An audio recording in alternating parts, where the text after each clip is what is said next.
നമസ്കാരം. എല്ലാ NTV പ്രേക്ഷകർക്കും നിങ്ങളുടെ ഇന്ന് എന്ന പ്രോഗ്രാമിലേക്ക് സുസ്വാഗതം. ഇന്ന് 2025 മെയ് മാസം 26-ാം തീയതി 1200-ാം ആണ്ട് ഇടവ മാസം 12-ാം തീയതി തിങ്കളാഴ്ച. ഇന്നത്തെ നക്ഷത്രം ഉദയ നക്ഷത്രം വരുന്നത് ഭരണിയാണ്. രാവിലെ 8-8:30 മണിയോടുകൂടി ഭരണി നക്ഷത്രം തീരും. അത് കഴിഞ്ഞ് കാർത്തിക നക്ഷത്രമാണ് വരുന്നത്. അപ്പോൾ കാർത്തിക നക്ഷത്രമായാലും ഭരണി നക്ഷത്രമായാലും ശുഭനക്ഷത്രമല്ല. ഭരണിയും കാർത്തികയും ശുഭനക്ഷത്രം അല്ല. പൊതുവെ മൊത്തത്തിൽ പറയുകയാണെങ്കിൽ ഇന്ന് ശുഭ ദിനമല്ല. ഓരോ ശുഭകാര്യങ്ങൾക്ക് പോകുമ്പോഴും നിങ്ങൾ വളരെ ശ്രദ്ധിക്കേണ്ട ദിവസമാണ്. പാപഗ്രഹത്തിൻ്റെ കാലഘട്ടത്തിൽ നമ്മൾ ഇറങ്ങുന്ന കാര്യങ്ങൾ അത്ര കണ്ട് ശുഭപ്രദമായി കലാശിക്കില്ല. അതുകൊണ്ടാണ് നമ്മൾ നേരത്തെ തന്നെ നിങ്ങൾക്ക് മുന്നറിയിപ്പ് തരുന്നത്, നാളെ നിങ്ങൾ സഞ്ചരിക്കുന്ന വഴി അത്ര സ്മൂത്തല്ല. അപ്പം നമ്മൾ എന്ത് ചെയ്യണം? ഓരോ കാര്യങ്ങൾക്കും ശ്രദ്ധയോടുകൂടി കാര്യങ്ങൾ കൈകാര്യം ചെയ്യണം. എടുത്ത് ചാടി ഒന്നും ചെയ്യരുത്. 2 വട്ടം ആലോചിച്ചിട്ടേ ചെയ്യാവൂ. ഓരോ ഡോക്യുമെൻ്റ് ആയാലും ശരി, ഒരാളുടെ കാര്യത്തിൽ ഇടപെടുന്ന കാര്യത്തിലായാലും ശരി, നമ്മൾ മേലുദ്യോഗസ്ഥർ സംസാരിക്കുന്ന കാര്യത്തിലായാലും ശരി, നമുക്ക് സമയം കുറച്ച് മോശമാണ്. അപ്പോൾ നമ്മൾ എന്ത് ചെയ്യണം? നമ്മൾ സ്വയം മനസ്സിലാക്കി പോകണം. അല്ലെങ്കിൽ നമുക്ക് തന്നെ ദോഷം വരും. അതിന് വേണ്ടിയിട്ടാണ് നല്ല സമയവും ചീത്ത സമയവും നമുക്ക് മുന്നറിയിപ്പായിട്ട് തരുന്നത്.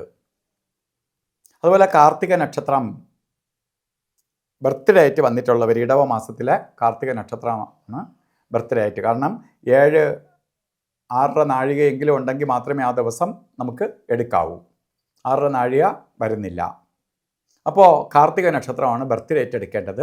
കാർത്തിക നക്ഷത്രക്കാർക്ക് ഒരു വർഷത്തെ ഫലത്തെ ചിന്തിക്കുമ്പോൾ, വാർഷിക ഫലത്തെ ചിന്തിക്കുമ്പോൾ നിങ്ങൾക്ക് കുറച്ച് ഭാഗ്യദായകമായ ഒരു വർഷം തന്നെയാണ്. സാമ്പത്തിക പുരോഗതി ഉണ്ടാവും. വീട് വയ്ക്കാനോ ശ്രമിക്കുന്നവർക്ക്, വീട് വയ്ക്കാൻ പറ്റാതെ ഇരിക്കുന്നവർക്ക് വീട് വയ്ക്കാൻ വേണ്ടി ശ്രമിക്കുക.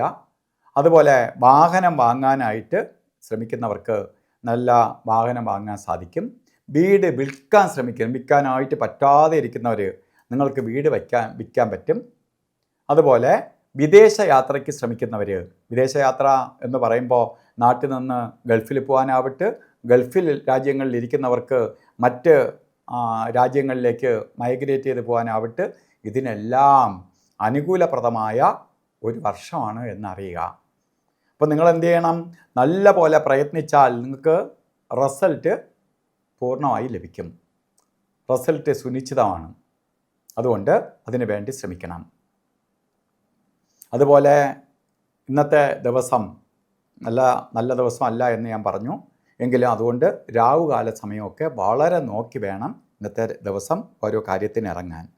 രാവുകാല സമയം വരുന്നത് 7:30 തൊട്ട് 9 വരെ എന്ന് കലണ്ടറിൽ രേഖപ്പെടുത്തിയിട്ടുണ്ടെങ്കിലും 7:40 തൊട്ട് 9:12 വരെ രാവുകാല സമയമുണ്ട്. ആ രാവുകാല സമയം ശുഭയാത്രയ്ക്ക് ഇറങ്ങാതിരിക്കുക.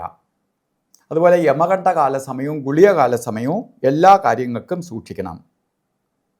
ജാതകപ്രകാരം 12:56 തൊട്ട് ശരിക്ക് 1:56 തൊട്ട് 3:29 വരെ ഗുളികകാല സമയവും 10:48 തൊട്ട് 12:22 വരെ യമകണ്ഠകാല സമയവും. ഈ സമയം ഒരു ശുഭകാര്യങ്ങൾക്കും എടുക്കരുത്.